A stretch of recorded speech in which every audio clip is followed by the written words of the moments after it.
That's right, man. Ain't it? Where? No. Did you hear him? I hear him. He did not hear you.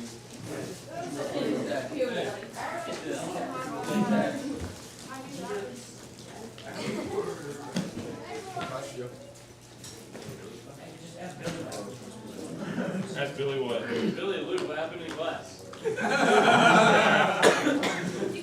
Luke, did I hurt your feelings? Yeah, you have a feeling. I'm sorry, buddy.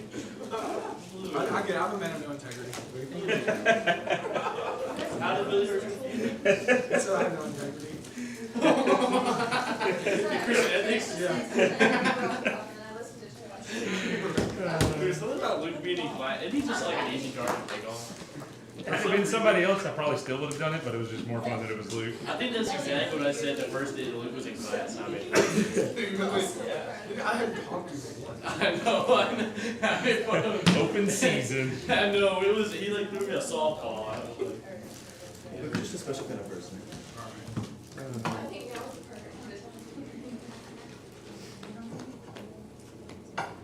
Jason Kelsey's in here. That is so easy. Wait, this is the next one. I'm ready. I'm ready to you have to listen to me. none of that was true. Nothing you just said was true. West End Church West is going to retreat. The winter retreat? Yeah. Was We know 2 people from Who's the other one? Seth. Hey, Seth will be there too. is going on the retreat? Apparently, they're like some of it is. Yeah, that's what Levi is, right? He's the Levi. Question mark is the college distributor. I don't know. One of our friends. It's in Knoxville. Yeah, it's Levi. It's not Carson. We tried to reach out to more people this year. Like, I talked to, I think Tennessee Tech was, it wasn't Tennessee Tech. I mean, I did talk to Scott, but, wherever Harrison is, somewhere in Tennessee. There's another college in Tennessee. UTC. Actually, I have heard of that guy. So he said he like can't or something because they got stuff like that before him, but he was gonna advertise it. But I talked to like, I don't know, there's a youth minister that I talked to about it, and then a few others. This is different. Dude, the hike was fire. Okay, Can you not handle a little bitty high? that was tough, bro. It It was like 3.3 in total. What was the elevation? The elevation was. I bet those are hard. The elevation that one hike we did. It was like 13. It was like the most elevation I've ever done. That's like I wanted to hike that was 2.5 miles up, and over this 2.5 miles, like 2,500 feet elevation rise. You're just like climbing up that joker. That was awful. That's basically what I was about to say, are you talking about the we did one in North Carolina where it was so steep and like this graph that you had to climb it like with the rope. Everything's fine.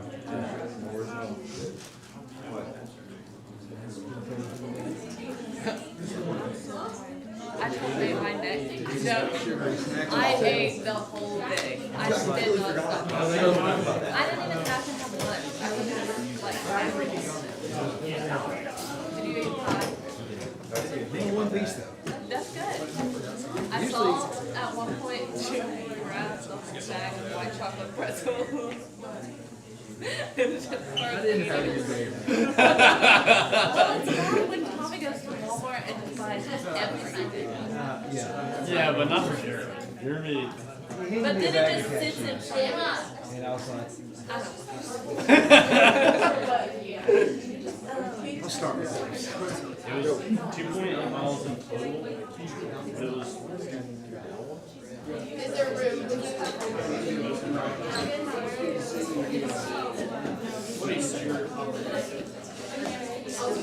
I was gonna.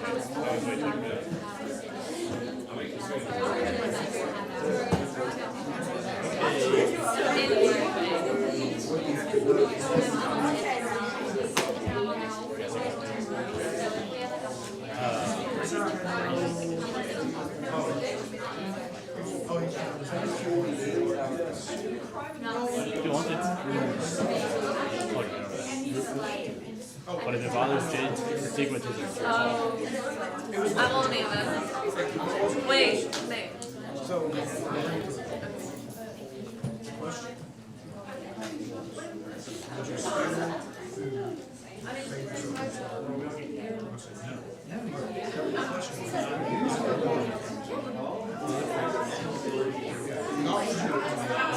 He says no, we got to try.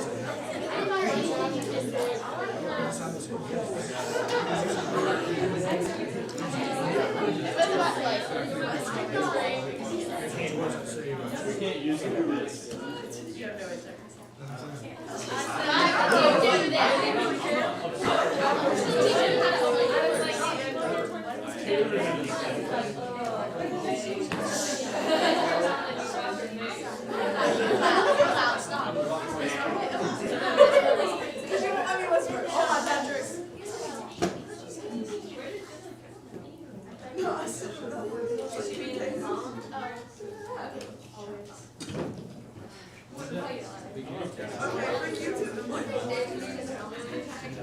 I'm going to you and Miles Strong. What did you actually want?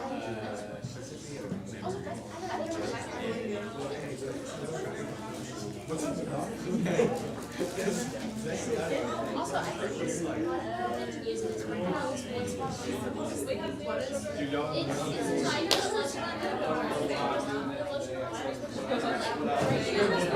that's where I used to always go. Yeah, but I never had it. What? It's doing the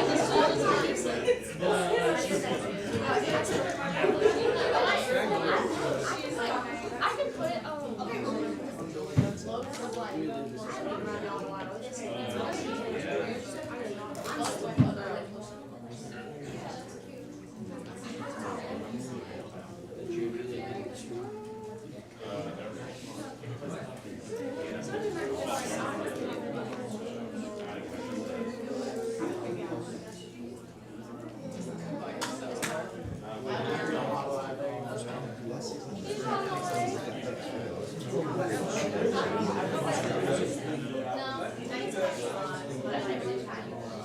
that's one thing about me, my friends.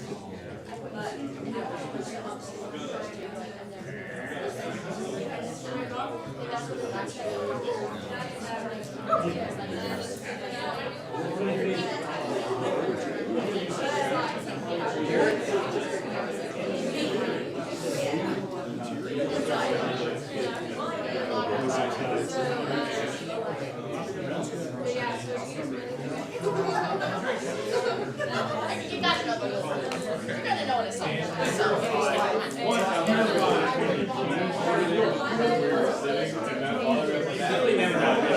That's too much.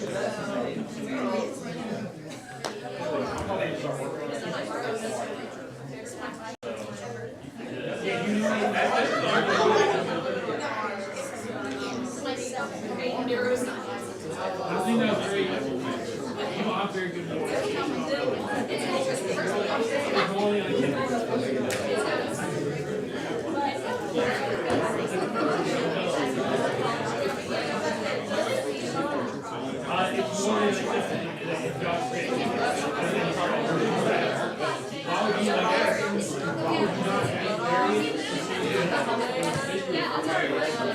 So if your dog died, if your dog died,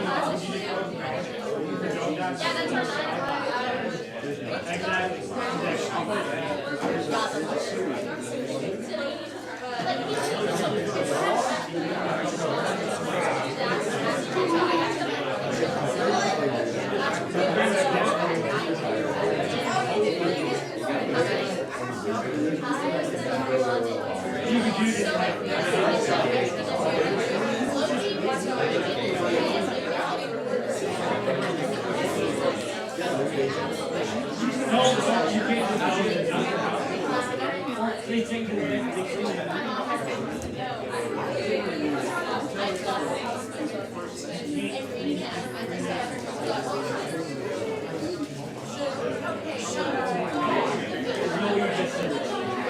the oven is way harder than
Alright, class time.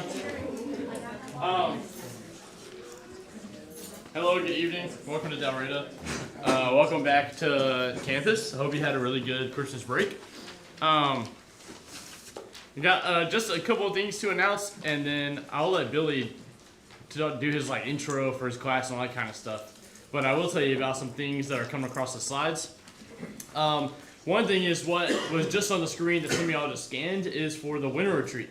The winter retreat is like a big, 150 student kind of retreat that we do. It's not like what we did this fall. And so we'll have students from multiple different campuses all go to Maywood, and then we'll have a weekend together there. The topic's going to be living water, which is like how God has used water throughout the Bible and whatnot. And so that will be February 6th through the 8th. And so if you want to go ahead and mark down your calendars, if you're a Jamboree coordinator and you want to be like, hey, let's not do something on that weekend, all of the above, let's go ahead and mark that off if you would like to come, or give your club people the opportunity to come. The cost of that is $30 plus money for one meal. And so let me know if that is going to be a problem for you, that cost. I would much rather you be there and not pay me than you stay home. And so I've got people here who would happily sponsor you as long as I know that that's something that's going to hold you back. But I want you to be on the retreat. And so make sure that you let us know about that. And if not me, then let like Jeremy or David know, or Carol or Brooke, or someone that can help with that. Let's see. So that is for this winter retreat. A few like smaller things coming up. Let's see. Hub's gonna start at the end of the month, January 26th. So we got a little ways for that. We might do like a national championship party the week before that, on the 19th, even though Georgia's not in it. If Georgia was in it, I probably wouldn't have y'all at my house. No offense. And so I guess maybe it's a good thing for y'all. And then Sunday nights. So we opened up our house this past Sunday. We'll have it open again this Sunday, but it's going to be a little bit later. And so we're not going to open it up until around 8 p.m. And so just a heads up, it'll just push it back, but we'll let y'all know in the group me about that as well. On Sundays, we're going to be covering 1 Corinthians. That's going to be our class topic. And so if you want, you could go ahead and buy. I'm not going to buy them this year, but if you want to buy them, there's like little ESV Bibles that are like journaling Bibles that are helpful if you want to take notes that way, because we're going to just walk through the text together. But you don't have to do that if you don't want to. They're really cheap if you do want to. I think that is all. Hub? Yes. And so I'll pray, and then I'll let Billy go ahead and start with his class and talk about what we're going to be doing this semester. Hey, if y'all just came in, there's booklets right there by Claudia. The red ones? Yeah, that can help. Also, as soon as we're done with this prayer, I'll get this pen bucket and pass it around if anyone needs some pens and stuff so you can be writing in there. So, is there anything that we need to pray about before we get started? There's some things on the screen that's been coming across, but is there anything else? Ms. Brooke? Yeah, pray for Brooke, and she's going to Texas. Her dad is probably not going to make it through the night. Okay. All right. That's broken family. All right. Let's pray together. Lord, we thank you for today. We're so happy to be back together. We're encouraged to be in the same room again and to be able to study your words together. We're thankful for the rest that we were able to have, hopefully over break. But we're also thankful for the opportunity to be in school and to further our learning, but also to be together as a group of Christians here at Dalraida. We ask that you be with us during the study as Billy walks us through how to defend our faith, but to do so in a practical way in conversation. And we're thankful for the opportunity we have to learn about that. We do ask that you be with multiple situations happening in the room and outside of it. Be with Ms. Brooke as she is in Texas with her family, as her dad is near the end of life. We ask that you comfort them all and that you allow her dad to be able to pass peacefully. We ask that you be with the Rogan family and Darian as he's struggling with his loss over break, as well as the Connor's family with the health struggles that they've had as well. We thank you so much for being our God and being good to us, and in all things and in every way, help us to always remember how good of a God you are. Thank you for Jesus, and it's in his name that we pray. Amen. Billy. All right, so our goal this semester is going to be covering the topic of practical apologetics. So the way that we're going to do this is we got to get an idea of what exactly is apologetics, which is going to be our focus tonight. And then I'm going to give you some practical ways to have conversations with people. So there's different levels of studying apologetics. Many of you have been exposed to stuff like Apologetics Press, We do have some representatives here that would be glad to tell you about Apologetics Press if you would like to know more. A number of them. But there's different levels that you can get to when it comes to apologetics. There's a lot of information that's out there between things that we produce in the church, the brotherhood, like Apologetics Press, things that they pump out, as well as just information that's out there. But I think what we need is figuring out how to actually have good, fruitful conversations without it getting too complex. And conversations can get complex. We can open up the door for some things that we kind of get out in deep waters, and we get where our feet can't touch, and we don't know what we're really getting into, like, you know, having a scientific conversation with somebody about quarks, okay? That's not something I'm going to do. That's not something I am equipped to do. I can point to some articles and like, you should probably go check that out, or this person can do that. So knowing how to point in the right direction, but also to keep a conversation going where you can lead to one of the most important things, which is going to be truth. And so I'm just introing the idea of apologetics tonight. What we'll do starting next week is we're going to work through something that's called the Apologetics Roadmap, and it's a visual representation of a conversation. So it's something that I'll give you, you'll be able to carry with you and bring back, and I'll keep doing notes like this just so you can collect those and something to reference back. But it's going to be a visual representation of how to have a conversation with somebody, and so that's going to be explained next week. Let me ask you a question before we get too far into this. Maybe. You guys swapped over? No? Hold on.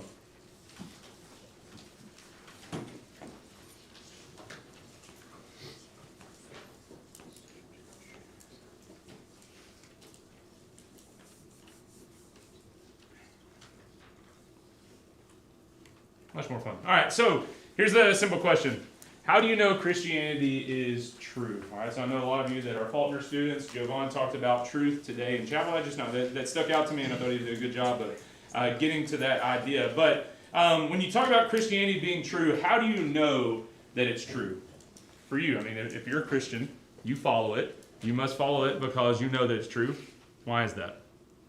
How do you know? You gotta have some reasons, right? I think for me personally, there's a lot of like historical evidence of things like the flood and like Jesus being a person, which helps a lot too. And then also knowing that the Bible doesn't like contradict itself, and we're taught like, oh, you can't get something from nothing.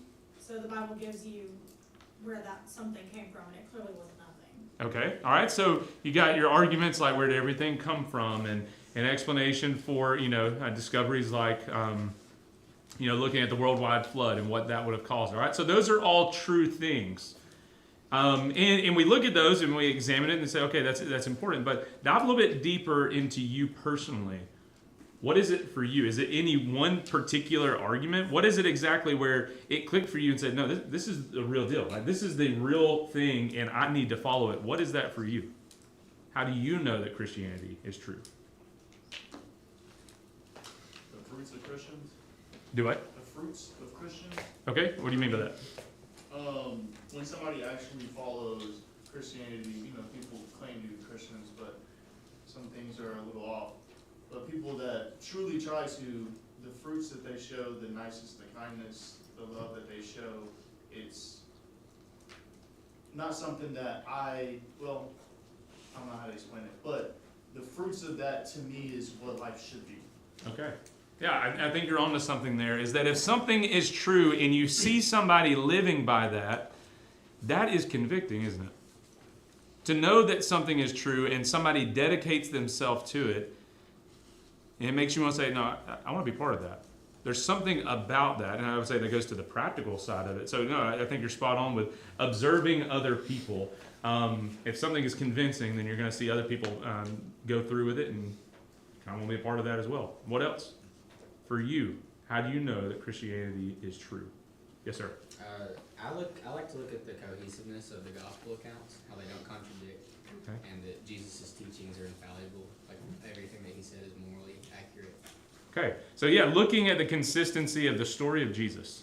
Now, a little bit of advertisement for what we're going to be doing on Sunday mornings in our sermons. We're going to be looking at the story of Jesus and discipleship. And over the next 5 weeks, we're going to be looking at evidence for Jesus. Specifically, Nate's going to be speaking on Sunday about prophecies and how they point to Jesus. But there's also going to be that cohesion factor of knowing the story of Jesus and getting it from multiple directions, where you've got men who are telling us about Jesus, and they've got backgrounds of, like Matthew, who was a tax collector, and he wasn't just an original follower of somebody like John the Baptizer. He was called by Jesus, left his occupation, and became an apostle. You got someone like John, who was called by Jesus, and he came from not a professional occupation to the extent of like what Matthew was, but from a more day-to-day one, right? He was a fisherman, right? And so you get some backgrounds of these guys, and in all 4 of them, the gospel accounts that we have show us one cohesive picture of who Jesus is. And so you start there with Jesus and realize the importance of who this man is and what he did, and it's convicting, and you want to do something about that. All right, give me one more example for you. How do you know that Christianity is true? Yes, sir. For me, it was the way that it gave purpose. Like, before Christianity, like, with myself being open to it, I just felt like I was aiming wonders. Like, one foot in front of the other, like, the quality of life wasn't there. But then, like, opening the door to understanding that, like, I was built with a purpose. Like, I was created in the image of something that was so beautiful and perfect. Like, it's a lot more intentional. Mm-hmm. And so it gave a lot more hope, and it was very encouraging, Okay, yeah, and so it makes me think about what Logan was saying. You're looking at other people living out, but then when it hits home for you, it gives the best explanation for who you are and the hole that we have in our life. That's things that everyone's searching for answers to life, and Christianity is able to give us an answer that fits exactly in the hole for our questions that we've got.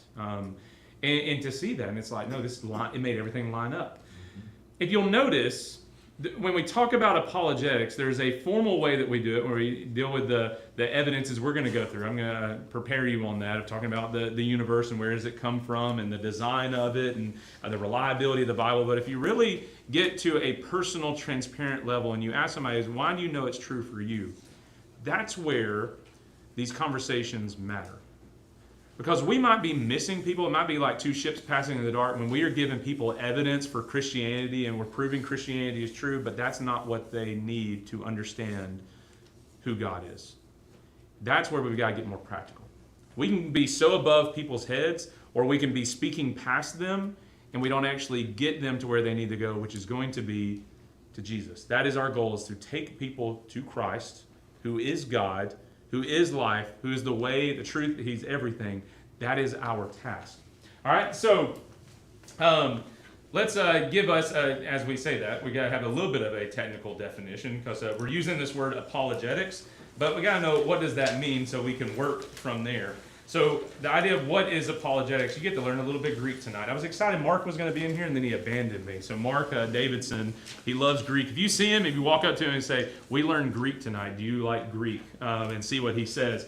All right, so we get our word apologetics from the Greek word apologia. So that's the thing that's at the top. It's transliterated into English right below it. But I want to give you just an easy definition, because this is what it means. It's just a reasoned defense. There are times where that word apologia or apologetics is used in the Bible, and it describes a well-reasoned defense of something. It's not just like a defense of the existence of God. That's going to be part of it. It's not just a defense of the deity of Jesus. That's going to be part of it. But it could be just in general use a defense. Paul defends his apostleship. Paul defends himself against some attacks at Ephesus. It's just a reasoned defense. And that key idea of a reasoned defense, it's clear, it makes sense. It corresponds to reality. Now, as we deal with it, it's going to be this idea, the defense of the Christian faith. I'm not just defending myself.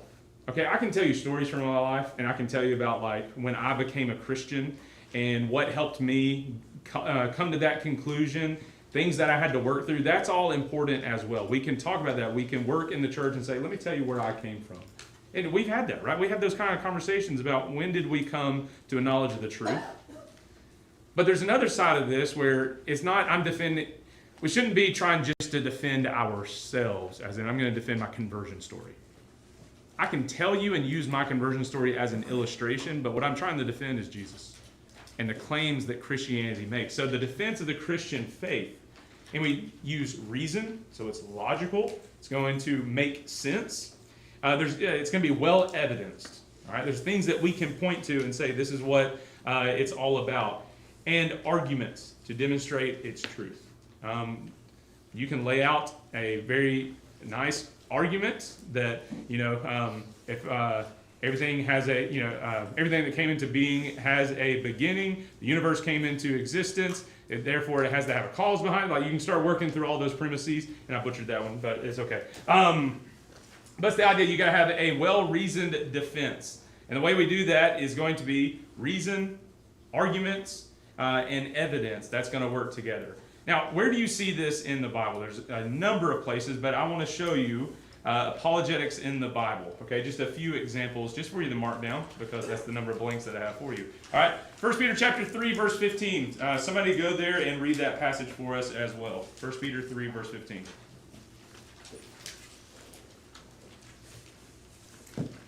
But in your hearts, honor Christ the Lord as holy, always being prepared to make a defense to anyone who asks you for a reason for the hope that is in you. Yet do it with gentleness and respect. All right, so what is Peter saying here? Where do you find, what is Peter saying about apologetics here? A well-reasoned defense. What is he telling us to do? To have one. All right, and what does it look like?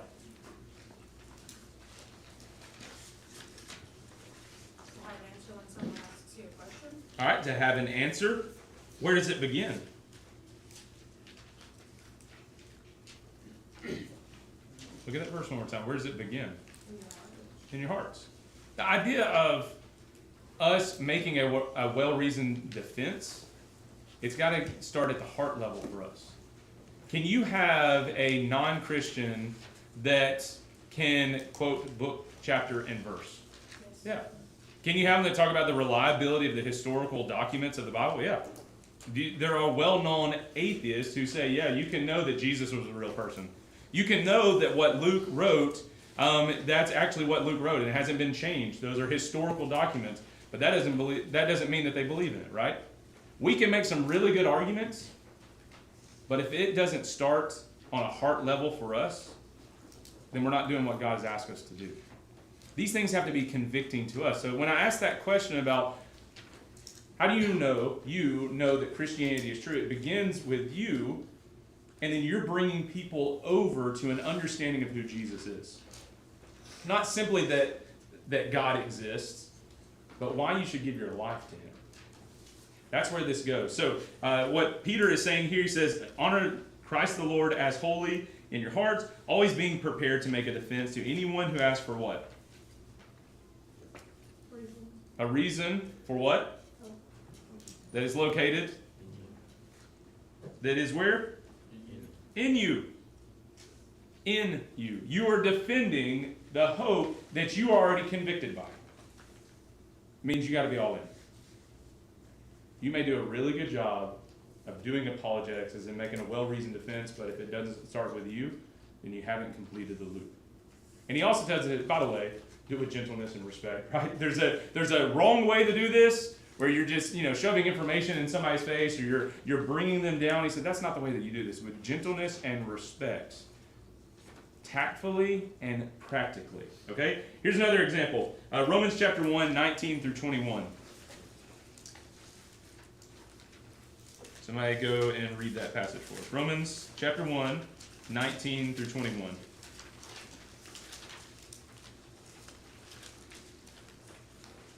Since what may be known about God is plain to them, because God has made it plain to them. For since the creation of the world, God's invisible qualities, his internal power, divine nature have been clearly seen, being understood from what has been made, so that people are without excuse. For although they knew God, they neither glorified him as God nor gave thanks to him. But their thinking became futile, and their foolish hearts were darkened. What Paul is doing here, the first 3 chapters of the book of Romans, he's laying out a case, saying that you guys ought to know better, okay? First 3 chapters are all about God has a standard and we've fallen short of it. Now, that standard can be recognized in a couple of different ways. working backwards, starting in chapter 3. It can start with, you know what God has said through the things that he has talked about. So, the commandments. You go a step backwards in chapter 2, and he's going to talk about what we're going to refer to as the moral argument, that there's something within us that we can know what is right and wrong, the conscience that we have, the intuition that we have. You go a step backwards back to Romans chapter 1 where he begins. Okay, I did it in reverse order. But in Romans chapter 1, what does he say gives us some evidence? Some reasons to believe. What does he say? What does he provide for us? What does this verse talk about? Creation. How does creation teach, or how does it provide a well-reasoned argument? It glorifies God. Okay, it glorifies God. All right, think a little bit more. What's going on here in this passage? What is he saying?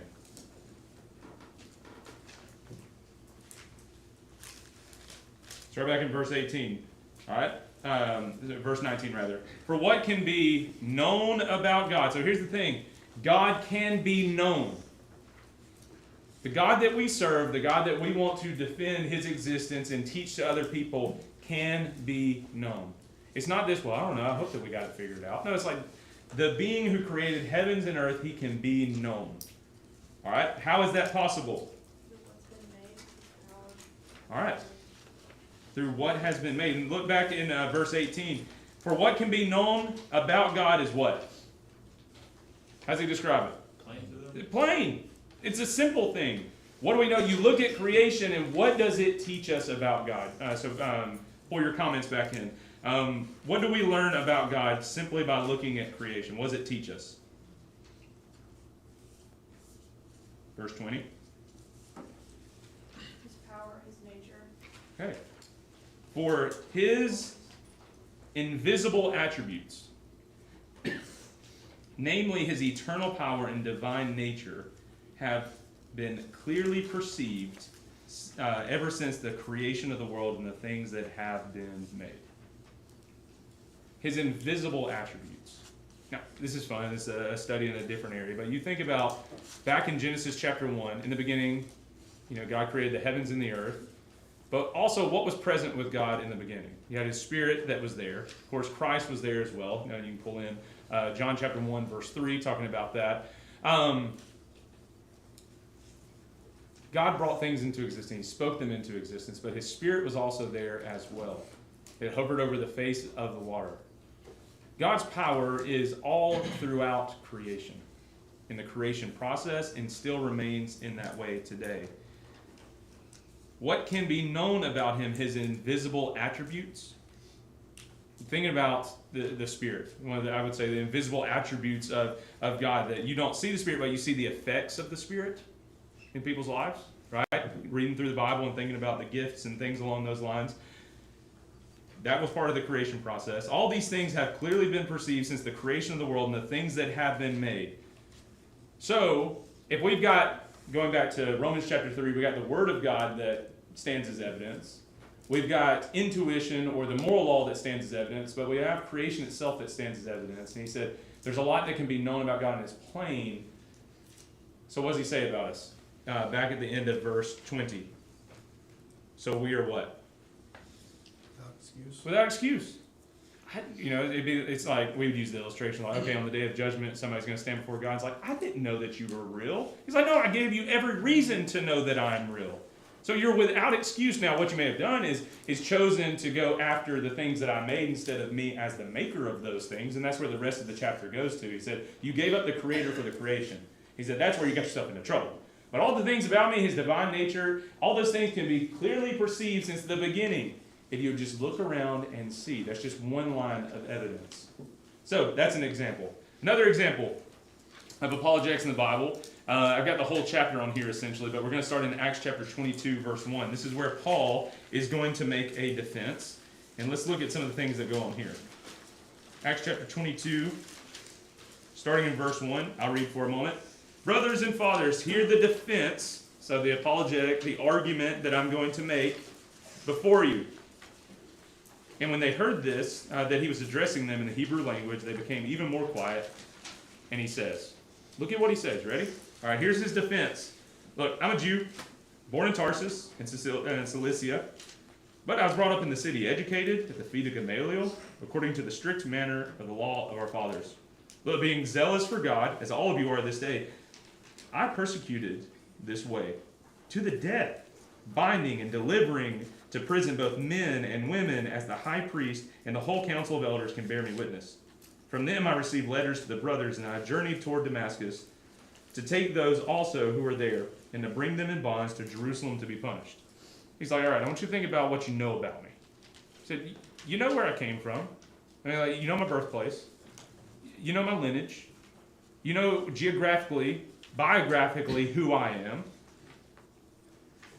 He said, you know I was zealous. And what was I zealous about? I thought I was doing the will of God. I was mistaken about it. I ended up persecuting the way, which is Christianity. Verse 6. So what happened? I was on my way to Damascus. As I drew near to Damascus about noon, a great light from heaven suddenly shone around me. And I fell to the ground and heard a voice saying to me, Saul, Saul, why are you persecuting me? And I answered, well, who are you, Lord?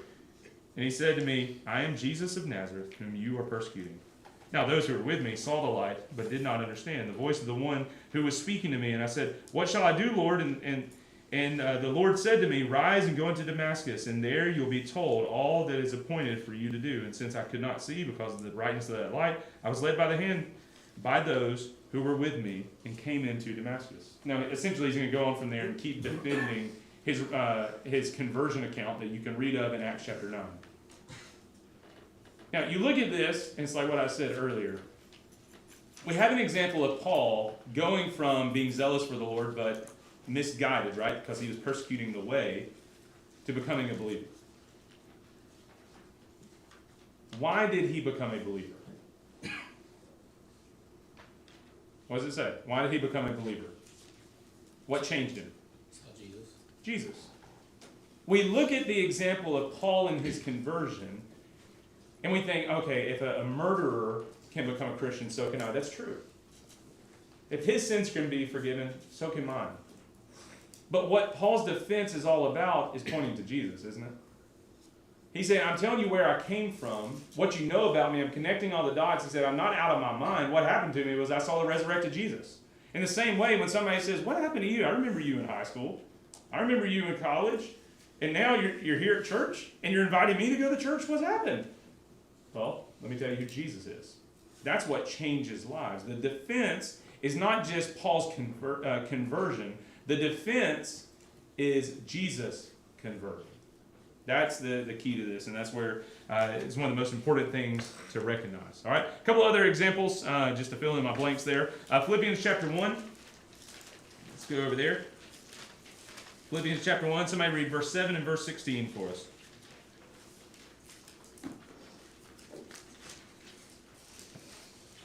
It is right for me to feel this way about all of you, since I have you in my heart, and whether I'm in chains or defending and confirming the gospel, all of you sharing God's grace with me. And then just skip 16. Mm-hmm. The latter do so out of love, knowing that I'm put here for the defense of the gospel. All right. You see that idea of the defense of the gospel. That's what we are teaching people. That's what we're standing behind. That's what we're apologizing about. Okay, but it's not apologizing. That's not the right way of doing that. When we see, and that's why I labeled this, what is apologetics? I was going to put on there, what am I sorry for? Apologetics is not apologizing. It's defending. Paul says we're all about defending the gospel. What Jesus has done for others and what he can do for us. That's the truth of it. And when you understand who Jesus is, it tells you a lot about God, doesn't it? If you can understand who God is, it can tell you a lot about who Jesus is. And that's where we're going to go next week. We'll get a little bit of a roadmap, how to utilize and leverage that way of thinking. And then my last example here of apologetics in the Bible, let's go to Acts chapter 26, 24 through 29. Similar to what you find in chapter 22, Paul defending his conversion, of course, to Christ and what Christ has done. But look at it here, Acts 26, 24 through 29. And read it when you're there. And as he was saying these things in his defense, Festus said with a loud voice, Paul, you are out of your mind. Your great learning is driving you out of your mind. But Paul said, I am not out of my mind, most excellent Festus, but I am speaking true and rational words.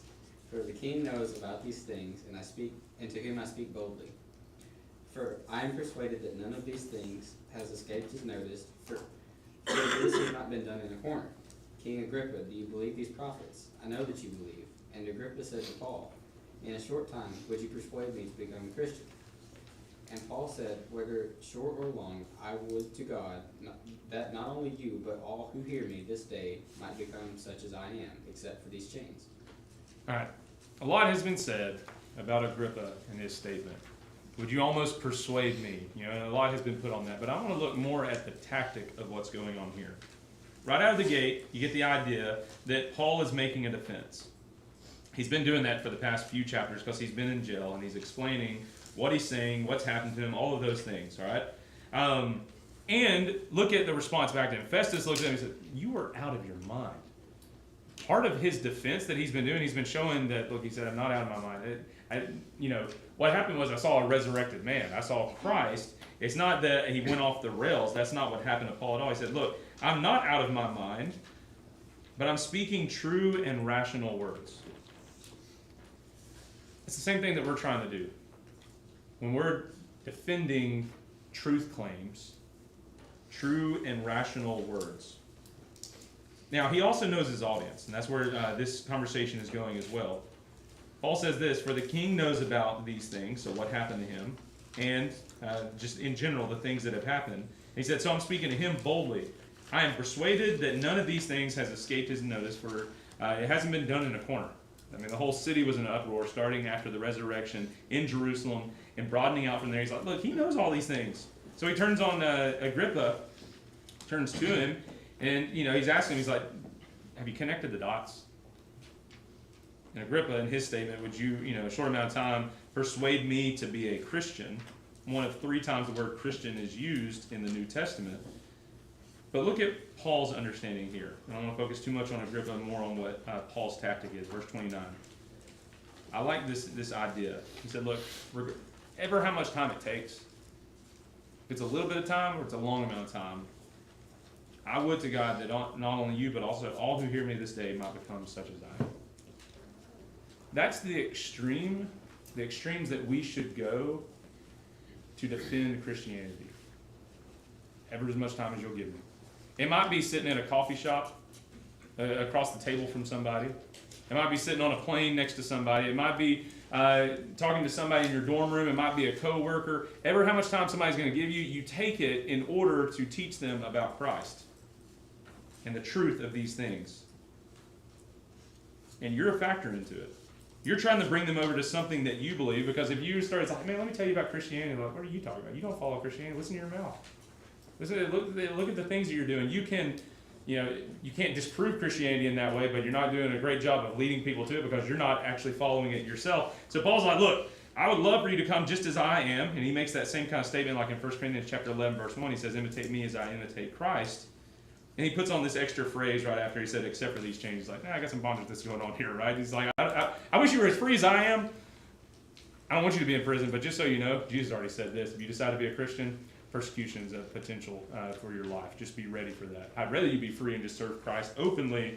But he said, you never know, this may happen as well. It's that idea when it comes to doing apologetics. This and a lot of other verses is what we're supposed to be about. Okay, is defending the truth. All right, so how do we do that? Let's talk a little bit about the task of apologetics. Got a couple of things. So condense down these verses that we just saw and give you some bullet points here, okay? The task of apologetics. Here's the first thing. What we're trying to do is we're using evidence to prove that Christianity is true. To prove that something is true. So think about in geometry, in math classes, when you had to go through those logical proofs. Did you like those? I liked geometry. It was a lot of fun. Listen, as a carpenter, I love the knowledge that I got from geometry because it helps me build things, and I enjoy that. So maybe you will too. But you think about a logical proof. You go through a step, this leads to this, that leads to this, that leads to this, and it comes to this conclusion. Now, whether you actually like those kind of proofs or not, and you just want to give up math, whatever it is, we think that way all the time. We think, okay, you do it with directions. All right, I want to go get something to eat for dinner, so I'm going to have to go down to my car. I'm going to have to make sure I've got my keys with me. I'm going to crank the car. I'm going to go get off campus. Do I need to turn left or right? Like, you start mapping all those things out. Those are a path, right? That's a way to get somewhere. Well, what we are doing is we're navigating evidence, and it might be evidence like, okay, why does the world look like it has design components to it? Or, why do you have people that are non-Christians that are actually opposed to who Jesus is, but they're telling us that he was a historical person? All that kind of stuff. There's evidence that's there, and if we put it in the right order, we can show that Christianity is true. We can get people down the right path, okay? There's a map that's coming, all right? So that's going to be the first thing. Another task of apologetics, I got 4 of them, so just make sure you got space in there, write smaller, is to defend Christianity against attacks. You might be leading somebody down a path to show them where they need to be. That's proving it. On the other hand, somebody may come to you guns a-blazing, right? Coming at you like, why are you a Christian? This whole thing is crazy. Like, you think that when you die, you're going to go to a nice, special, shiny place, right? For all of eternity? You believe that somebody came back from the dead. You ever seen anybody come back from the dead? Have you ever talked to them? You believe in ghosts? That's weird too, right? So somebody may come at you and they're going to attack you. You might have to defend Christianity against attacks.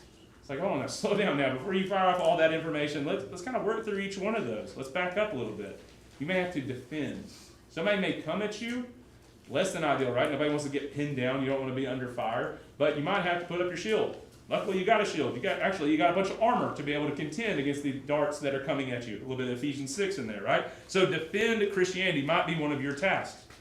Third, to show that non-Christian views are wrong. That might be your task. Somebody may have a belief, an understanding of something, and they are mistaken about it.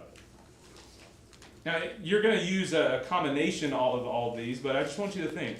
If somebody has the wrong view, they're mistaken, you would want to be able to teach them. You should feel compelled enough. If somebody is not a Christian, you're like, oh, that's just who they are. They just don't want to do the whole Christian thing. How sad of an idea is that we would just say, well, that's just them. I'm going to let them go. If you're really convinced by these things, you're going to want to lead people to the truth. And you want them to have what you have. And so you might actually have to tell them, and we don't like to do this with our friends or our family or anybody else, we might have to tell them they're wrong. We live in a society that doesn't like to tell people that they're wrong. But if truth is truth, and if truth hurts, then you might have to tell somebody, hey, what you're doing right now is not right. And then, as Paul and the others have done, one of our tasks is to convince people that Christianity is worth it all. Yeah, I can make a good argument. I can line all these things up for you. But at the end of the day, this is worth it. It's worth your life. Everything. You give up everything in order to have it. It's beautiful, right? When Paul talks about this in Philippians, where he's like, look, I count everything as rubbish in comparison to Christ. Everything. Everything that I've got cannot compare with the riches that we have in Jesus. Are you willing to give up X, Y, or Z? And it goes back to the teachings of Jesus. Man, would you be willing to cut your hand off, pluck out your eye in order to get heaven? If something is prohibiting you, stopping you, what you're telling somebody is, look, it's worth it all. You may have to walk away from your family. You may have to walk away from a relationship. You may have to walk away from a job. You may have to completely change everything about your life, but it is worth it. That's persuasive. That's what we should be about. So, you got to understand what apologetics is. We're not getting through the whole handout. You got to understand what apologetics is. You got to know there's a lot of examples of it in the Bible, but our task is fourfold. Prove, defend, show, and convince people. This is what we should be doing. I will take note for next time how to be better about time management. There are a number of things that we are trying to prove, truth claims. Here's the idea. As we do get into the nuts and bolts of apologetics, there's a number of categories to get into. But here are 4 truth claims that we're going to stand behind. All right? First off, we're going to stand behind the truth claim that truth actually exists and it's discoverable. In our world, where the mantra is you get to decide your own way, your own truth, what you like, and all of that kind of stuff, right? And we see that. And it's not just popular phrases we like to throw up. People are actually convinced by that. You do your own thing, right? If it makes you happy, you go after it. Well, what the claim that we're making is that no, there's a standard. If there is truth, it's a standard. It's like this. Truth is like 2 + 2 = 4. It doesn't matter where you go. It doesn't matter what language you speak. It doesn't matter your gender. It doesn't matter your ethnicity. It doesn't matter your timing. 2 + 2 will always equal 4. That is a truth thing. Just because I may want 2 + 2 to = 5 is not going to change it. There's a lot of truth that's out there. We might talk about the truth of morals. We might talk about the truth of science. We might talk about the truth of reliability of what people say. Think about the Bible and the claims that are in there. All right, so truth exists and it's discoverable. We're also going to say that God exists. He is a real person who is. We're going to also talk about how the Bible is true. It's not deceptive. Somebody may come and say, hold on, doesn't the Bible have like a bunch of contradictions and stuff? Like you're talking about those 4 authors, right? But they can't even tell the same story. Right? They're mistaken about, was there one person at the healing or were there 2? Is his name is it Bartimaeus or is it something else? It's like they can't even tell the same story. There must be a contradiction in there. But hold on, let's slow down here. Let's think about these 4 men and how they tell what Jesus did from different perspectives. But the Bible is true all the way through, okay? And finally, Jesus was raised from the dead. This is the key to all of it, isn't it? Paul says in 1 Corinthians chapter 15, he says, if Jesus was not raised from the dead, our preaching is in vain, our faith is in vain, and he said, then we should be most pitied. I think it's rich to spend our time thinking about if Jesus really was raised from the dead, it makes all of it true. Because Jesus said, hey, I'm going to die, I'm going to suffer, but I'm going to be raised from the dead. If he was not raised from the dead, he's a liar and I shouldn't follow him. God said, hey, I'm going to send a servant, he's going to live, he's going to die, but he's not going to remain in the grave. If he remained in the grave, then God is a liar and does not exist, and then I don't have to follow him. But if all of those things are true because Jesus was raised from the dead, then I better pay attention. This got real serious. So we're going to spend time talking about the resurrection of Jesus and how really it makes everything else make sense because it all is dependent upon that. All right? Yep, there you go. So there's only 2 options. Here you go. This is the last thing. I'm going to get to all of it. We'll try better next time. You got 2 options, okay? All the different worldviews and things that are out there, it's really going to come down to 2 decisions that somebody's going to have to make. They're going to either have to decide God is all, he's worth it in every way, or they're going to say there's no God at all. Which one is going to have more evidence? Which one has all the evidence? It's going to be God is all, but people are going to fall into one of 2 camps. They're going to say, well, I'm of a different religion. I believe in a different God or a different set of... No. Either God is all, or there's no God at all. Where do you land? You may call it a different religion. You may say it's a different lifestyle. But you're truly mistaken about it. There is only one way, and you can decide to walk away from it, but truth is truth. So people are really going to fall in one of these camps. So we're going to spend our time with those that are making the claim that there is no God at all, and see if we can bring them over where they exclaim God is all. So anyways, appreciate you guys. I'll give you the other information later so you can fill in your handout. But anyways, we'll pick up next week.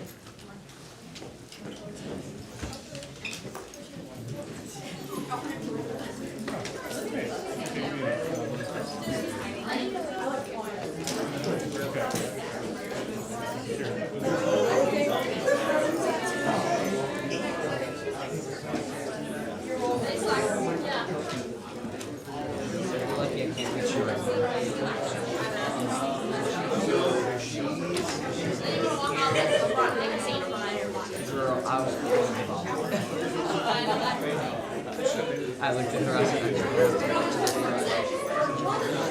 no, I have to finish it when I get back. We had to go buy extractor socket because whoever worked on it stripped it so bad that even applying paint, like put a rubber band in the socket to try to get, nothing was working. And then after we pulled the first one out, we had to heat the socket up and then just slap it against the concrete until the teeth and the finally the I used to beat my solder with like a stick. I couldn't even reach mine because the car sits so low. You can't just reach over and slap it. But it's like, it looks like someone literally took black paint and threw it on the starter. So it's bad. It's bad. Girl. If it's not the starter, I'm throwing that thing away. I will push it. Oh, yeah. Patience tested. If this doesn't work, Watch out. I'm pushing my car into the ditch by Sojourners, and we're calling it a day.